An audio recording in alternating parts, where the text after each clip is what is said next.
Breakfast ride hari ni nasi lemak ikan semilang lenggeng. Jom. Minggu lepas aku dah ride pergi Kuala Kangsar. So minggu ni aku nak ride dekat-dekat je, nak ride breakfast je. So pilihan destinasi aku untuk minggu ni adalah nasi lemak ikan semilang lenggeng. Kat port ni aku dah banyak kali dah ride dekat sini. Sebab kalau aku nak balik cepat, aku akan ride dekat-dekat je. So aku ikut laluan kampung pagi ni. Jalan pergi aku ikut laluan dalam, lalu Eco Majestic, dan dalam masa lebih kurang 1 jam sampailah ke nasi lemak lenggeng. Nasi lemak ikan semilang lenggeng. Jom kita tengok kedainya. Nasi lemak ikan semilang lenggeng. Dan ada banyaklah kuih-kuih kampung. Kita rasa dulu kuih orang Nogori ke ubi. Wife aku punya kuih-kuih.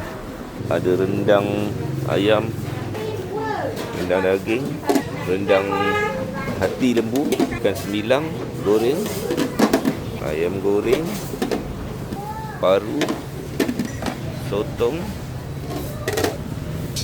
hati ayam.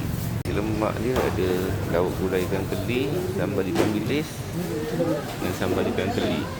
Inilah makanannya. Sarapan pagi ni tepi sungai Tu ada sungai. Tu nasi lemak ikan semilang, kuih muih, nasi lemak bergedel. Bismillah.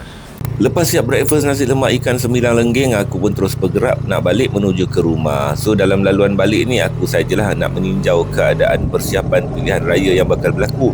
Nampaknya jalan route semua dah ditar elok. Maklumlah nak dekat pilihan raya. Masa dalam perjalanan balik, aku lalu highway Temiang untuk ambil view gambar dekat area sini, ambil video sikit. Memang cantik tempat ni, sejuk berkabus je, rasa macam ride dekat luar negara. Memang best. Masuk je highway, hujan lebat turun. Tapi dengan GSA 1300 ni hujan lebat pun tak ada masalah. Naikkan windshield, tukar kepada mode rain, lepas tu tunggang dia macam biasa dengan berhati-hati. Jadi kalau korang tanya aku best tak motor BMW GSA 1300 ni, memang best gila. Memang tak menyesal beli.